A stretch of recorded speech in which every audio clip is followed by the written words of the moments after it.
Hey, Unchainers! This is Timmert, and you're listening to the Unchaining Me podcast.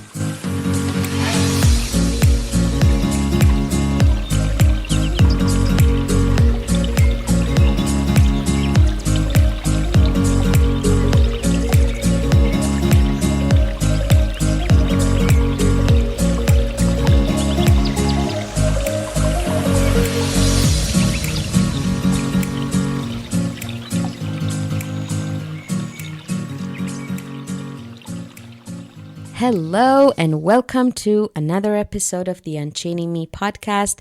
This is episode number 4 of the 3rd season of the podcast. If this is your first time, welcome. Go ahead and look at the other episodes, see how they may serve you. If you have been consistently listening, tuning in, supporting, encouraging me, I'd like to say thank you from the bottom of my heart. Please remember to rate and review this podcast. That really goes a long way in increasing the discoverability of this podcast by other listeners just like you. So take a moment, give it 5 stars if you've been served and uplifted and inspired in some way. And please take a moment to write a sentence or 2. Thank you so much in advance. I really appreciate that. This episode, I wanted to make it short and sweet and brief. But it's about something so monumental. It is about habits. I don't want to make this podcast a dive deep or like a masterclass of habits. For starters, why I'm not going to do that is because I'm not an expert of habits. But I know someone who is, and I just finished reading his book. So this is also kind of a book review, if you will. I would like to do like a proper book review, maybe even a book club. Let's see, 2022, we'll see what that has in store for Unchaining Me as far as a book club is concerned, but it's definitely something that is in my heart to do. But I wanted to talk to you about habits and what I have been doing, what has been my relationship with habits in the past, and really this learning curve that I'm on when it comes to habits. And the book that I'm talking about is Atomic Habits by James Clear. Little background story. I picked this book up more than a year ago, the actual book from Barnes & Noble. And, I knew I needed to work on my habits. Like it was something that was a fundamental knowledge that I had. My relationship with self-discipline, my relationship with routine were really not in the way that I wanted it to be, wasn't in the way that I wanted it to be. So I picked this up because I kind of understood from the the title and the description in the back that little things, little habits done consistently over time yield the best results. And I've always had this knowledge, self-knowledge about myself. I used to actually picture it in such a way that I stand here and somewhere out there in front of me is my dreams and aspirations and goals, the success of all of that.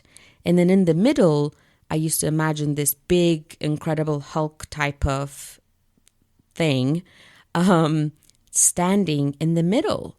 And I got to get through it to get to where I want to be. And that incredible Hulk thing, big thing, is habits. I knew I lacked that. I knew my relationship with self-discipline had to be reassessed and reevaluated. But I really didn't know how. And after reading this book, I have a bigger understanding of why habits are hard to form and to keep.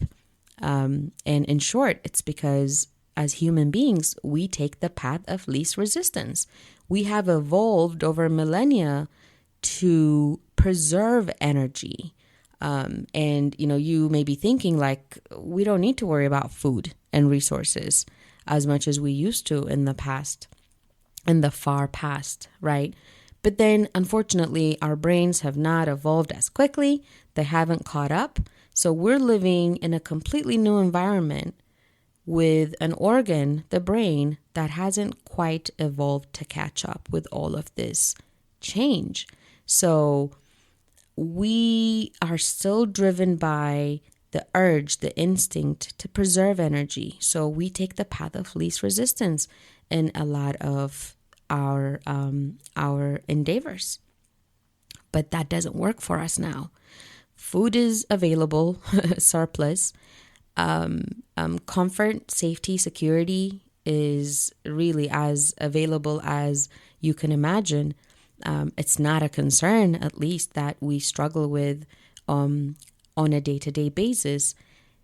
What moves us now are things like fulfillment, connection, aspiration, success, relationships, those kinds of things that our brains have not truly evolved to catch up with, are things that move us. And we're taking a fork to a knife fight, really, using our brain to understand and support us through who we have become as a species. So no wonder we feel sluggish, even when we know what the right thing to do is for us. No wonder moving our bodies, exercising is a struggle. No wonder sticking to a diet is a struggle, because we go for whatever is easy, whatever gives the most immediate gratification, the most quick pleasure. And that is also, I use the word lightly, but to blame our brains, that quick gratification is what kept us alive millennia years ago, right? It kept us alive because the moment we're hungry, we needed to satisfy that urge. The moment someone felt, the Homo sapiens felt the urge to, reproduce, they would find a partner. It would be an urge that they wanted to satisfy, or the pleasure that they were seeking through sexual intercourse. That is that instinct that we have in us. The moment we felt something was in danger, we did something. We did fight or flight to deal with it. So immediate response and immediate gratification out of those responses were the things that kept us alive, literally, that made sure we survived. But again, we don't need to do that anymore. We're evolving to be more meticulous and measured and intentional, and really the things that move and inspire us are not the same things anymore. So no wonder, this piece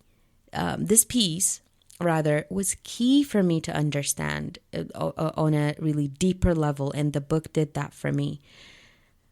When you know the source of your tendencies that you don't approve or you'd like to change, it could be, your bad habits, or it could be why you are the way you are in relationships, or in the way of parenting.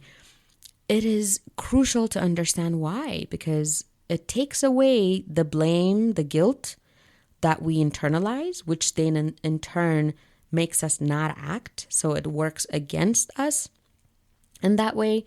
And we spend too much valuable time and resources wondering, right? So we really gotta understand first the reason. There's a reason everything is the way that it is. If we really dig deep, there are patterns that are very explainable about why we do the things we do or don't do the things we don't do. So this book was monumental in highlighting that for me. I am a human being. All of these forces, all of these effects are on me, and therefore it's not me being lazy, right? Oh my gosh, that word, and how much I used it to describe my inaction. I'm lazy. What is wrong with me? That was the way I looked at it. I looked at self-discipline from the angle of punishment. I felt I needed to be punished. And again, there is a reason for that. Domestication is one of the reasons for that, and also why habits are so difficult to form and maintain. So I kind of read this book after I bought it, like a couple of pages in, and then life happened. I also lost interests. It wasn't just life because I read other books after this. And then about 2 months ago, I just could not shake away the realization that I was so close, or I am so close to being on the right path. Let me rephrase that. I know I'm on the right path, even when I wasn't conscious of my habits and acting, putting them into action. I knew I was on the right path, but I felt sluggish. It felt slow. I felt like I was missing that big piece. I felt like that Incredible Hulk was in between me and my dreams, and I had to do something to get through it. And I picked up this book again 2 months ago. And it's not an exaggeration. I am not the same person from 2 months ago. My idea of habits has completely shifted. What to do, how to go about adopting a new habit, and what works in making sure that it sticks. It has transformed my life. And I waited for the 21st day because, I've heard that takes 21 days to make or break a habit. But there was this concept in the book that James Clear discusses about when we have a goal versus when we're aiming for a change in identity. So normally habits could be geared towards a specific goal. I want to work out because I want to run a marathon, which is something that I signed up for, not a marathon, but a half marathon next year, right? I signed up for a half marathon in September next year. So you would have something like that, like a target, or you would have like an exam that you want to pass or ace. You may have a book to write or so and so forth. So you have XYZ habits that are going to be crucial in order for you to reach that goal. And, that sounds like a great idea and, it works. You engage in those habits, you get to the goal, and then what happens? And then you revert back. And then you would still need to set another goal to keep motivated and to keep doing what you're doing. Or you gain the weight back. You go back to your pre-marathon fitness time. You struggle to write the next book. So what James Clear suggests and teaches is that make habits a component of a change of identity. Instead of saying, I want to lose 10 pounds, then make it a motivation or make it an intention to change your identity into becoming a person who is fit and healthy. When identities are so strong, they motivate us. When you say, I am such a person, you're proclaiming something to the universe, to the world around you. Not just energy-wise, not just manifestation-wise, which I am a believer in both, but also in the people who hear you, what they reflect back at you, what kind of habits you invite around you through friends and family members, what kind of accountability you demand or you ask from people around you, right? So proclaiming that identity is important first to yourself, because if you believe you are such a person, you will then do anything and everything to act in a way that such person would act. So identities are deep. So that was one of the things that I made sure that I had in mind when I started this journey 2 months ago. So my desires were to include in my day-to-day activity solitude and time for reflection. I wanted to move my body in such a way that, yes, I lose weight, but then with the thought of becoming a healthy and fit person. I wanted to feel strong in my body. I was feeling, 2 kids in 3 years did a toll, did a number on my body. And I felt really sluggish. I felt really tired. I wanted to have a posture of a person who is fit. I wanted that identity for myself. I wanted to play with my kids and run around and not run out of breath. So that was very important to me, to make those lifestyle changes in that manner. Another big piece for me was consistency in what I do, producing content in a consistent manner. In order for something to yield a result, instinctively, it's clear to know that we got to do that thing consistently. We have to be able to master a certain art or walk in the direction of that mastery so that we serve and lead and show up in a better way. At least that is what my goal, my purpose is. But for my listeners out there, it could be many different things that you want to achieve. It may not be content creating. It may not be towards your business or any entrepreneurial desires that you may have, but in your careers, in your motherhood, in your lifestyles, and your spirituality. Habits are everywhere. Whatever you do repeatedly makes you. That's what habits are. Things that are repeated over time and consistently, so they become automatic. And that's what I wanted. I wanted it to be automatic, and I wanted it to be automatic, but not something I would take for granted to the point where I then lose the depth of it or the need for it, or I lose my presence in it. So I wanted to get to this happy medium between the two. So reflection and solitude was very important to me. We have a busy household. There's always something going on and someone needing me. So, and I'm a person, I used to think I was an extrovert, but then there's a big introvert in me that just likes to be by herself and do things alone, have time to reflect. And I found through reading another book that there is ambivert, just like there is ambidextrous, people who use both hands to write or do different things. There's also an ambivert, people who fall somewhere in between. We don't have to be one or the other extreme, right? So there's a big a piece of me that is an introvert. So that was important to me. And a routine to floss my teeth every night, brush and floss my teeth every night. Just that, having a skincare routine. All of these things were so important to me. So I wrote them down. I was following the book and what James Clear was recommending in the book. And I invite you guys to get the book. Please get the book. Read it. I know James Clear gave a podcast interview on Brene Brown's Unlocking Us. I love that podcast. I love Brene so much.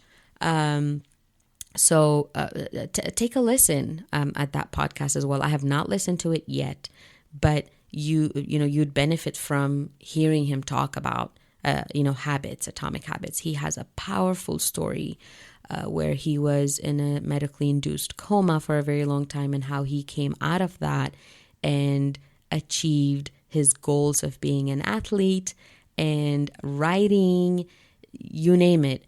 And he did all of that through creating tiny habits.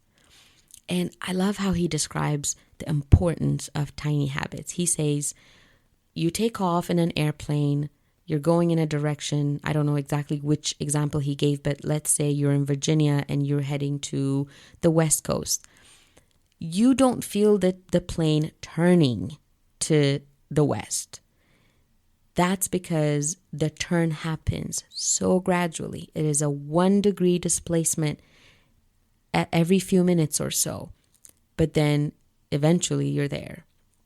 The importance of tiny habits, the importance of starting with something small and doing that consistently is profound. And how I started was by simply brushing my teeth every night, which is something I did not do before. Washing my face every night. So I had an evening routine that I could do in less than 10 minutes, which included washing my face, putting some kind of moisturizer, forget the toner and forget the serum, moisturizing it, brushing my teeth, flossing it, and going to bed. I did that consistently for 10 days. And I used another measure that he recommended called habit tracking, which kept me motivated. Habit tracking is exactly how it is. You track your habits. It works when you're trying to lose a negative habit. It works when you're trying to adopt a positive one. Why it works is simply because of what I mentioned earlier. Our brains love quick gratification. Our brains take the path of least resistance and high pleasure.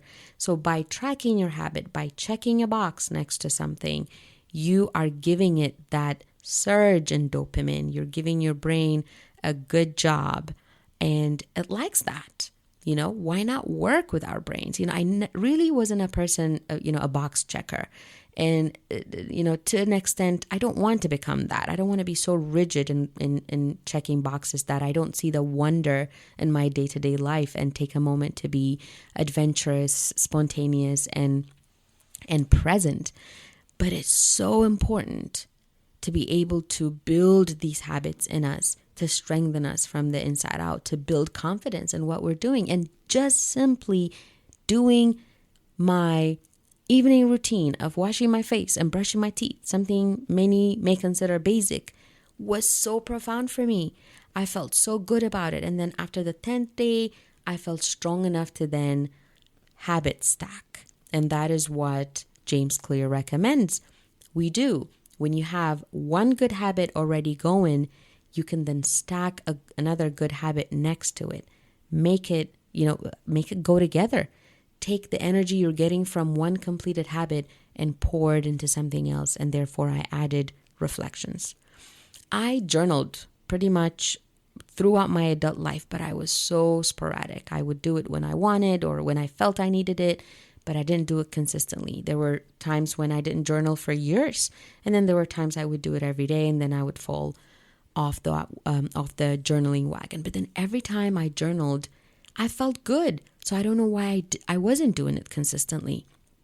In order for it to be so automatic that I don't have to think of it, I don't have to devote active thinking energy. Oh my God, doesn't it take so much energy out of you guys when you're grocery shopping and there's just so much choice? Like, you're there to buy tuna and there's a gazillion different types, and one is in water, one is in oil, one is albacore, one is, you name it, and you're there like, what do I want? Like, I want the best thing. And that decision making itself takes resources. So that's why habits are so important, because we can then automate them so we can devote active thinking, conscious brain power to the things that need us the most, to the things that require creativity and critical thinking and engagement in that manner. So I habit stacked journaling into my routine. The next piece for me was working out. The next piece for me was moving my body somehow. And I am not a gym person. I don't know why. Gyms, I don't know if they intimidate me, or I have this paradigm about them being, full of people with muscles and egos. I'm working on that, because we are fortunate enough to have a gym in our home, and it's just so convenient to use. And of course, if I'm not going to say if, when I succeed with my half marathon, I probably would have utilized my gym best way that I can by running every day. So I reverted to yoga because that's what spoke to me. And that's another thing about habits. You don't have to do it the way everybody else does it, or you don't have to do what your favorite fitness instructor says you must do. Make it work for you. Make it work for your lifestyle and what speaks to you. So I found a yoga place. I had found that place a while back, but again, I wasn't consistent. I went and signed up. I started going every day. I started going at 5 a.m. every day. Now, it might sound drastic that I'm doing all of this and then waking up at 5 a.m. too, but for me, it felt so natural because I wanted, or needed rather, that time with myself. I wanted that solitude time before everybody woke up and I was being tugged and pulled from every direction. So rising up at 5 a.m. was a no-brainer. I was like, how did I survive? before I did this. I went to bed late and I woke up exactly with everybody else, didn't sleep well, didn't have any time for myself. No wonder I felt frustrated. No wonder I didn't have energy to do good things throughout the day. One good habit pulls another good habit, right? So I was reading another book in tandem. Now, you don't have to do that, but I like doing that. I like reading, like dipping from different books at the same time. And that was that book is The 5 a.m. Club. Own Your Morning, Elevate Your Life. That is by Robin Sharma. Again, I bought this book a while back, skimmed through it, found some things that served me, but I never really dived in.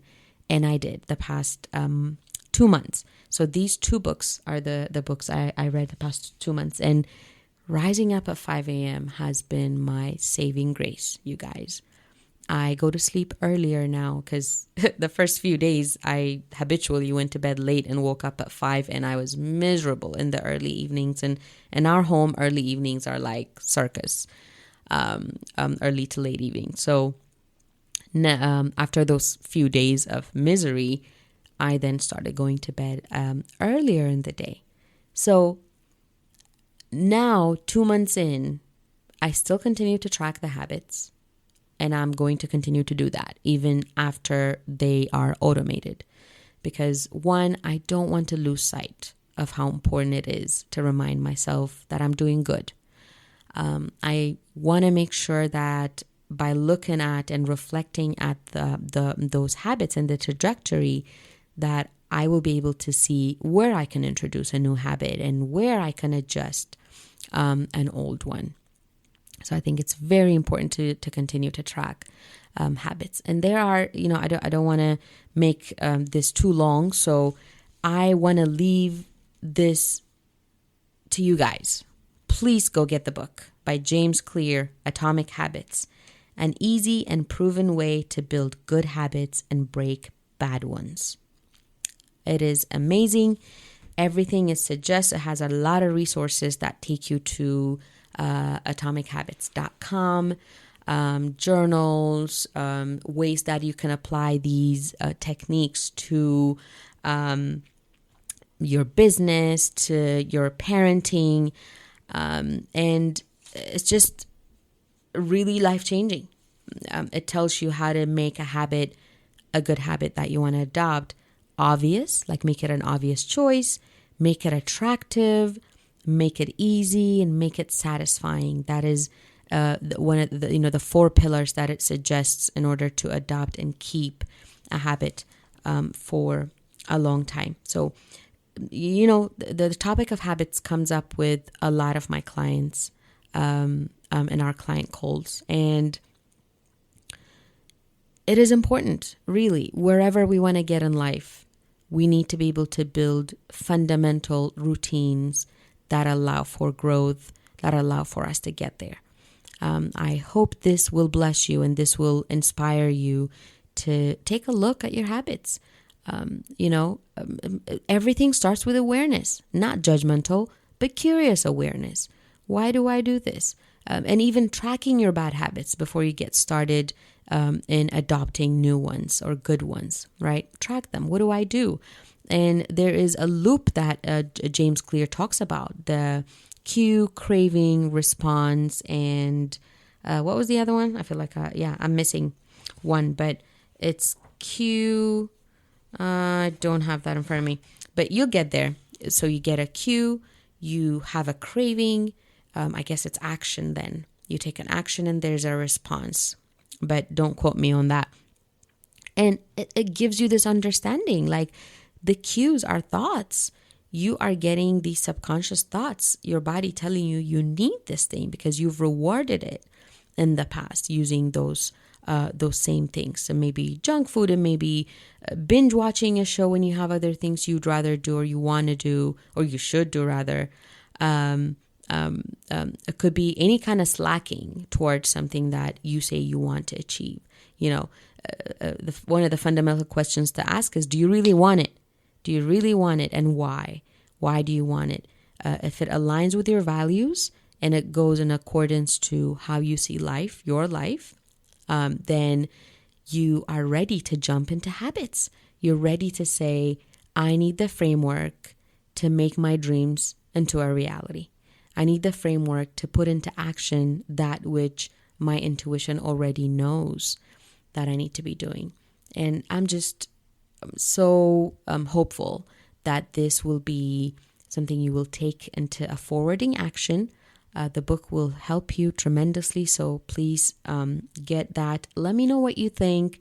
I think a book club is a really good idea. I'll see how I can fit that in my busy schedule, because learning from the books that we read, some people get different takeaways from different books. And I think it's going to be a great opportunity to sharpen one another and to dive into all this wisdom and talent that is all around us in personal development. So make use of all of that, right? That is it for me today. Short and sweet. Oops, it's still 30 minutes, but have a great day, you guys. I will see you next week with another episode. Until then, keep unchaining.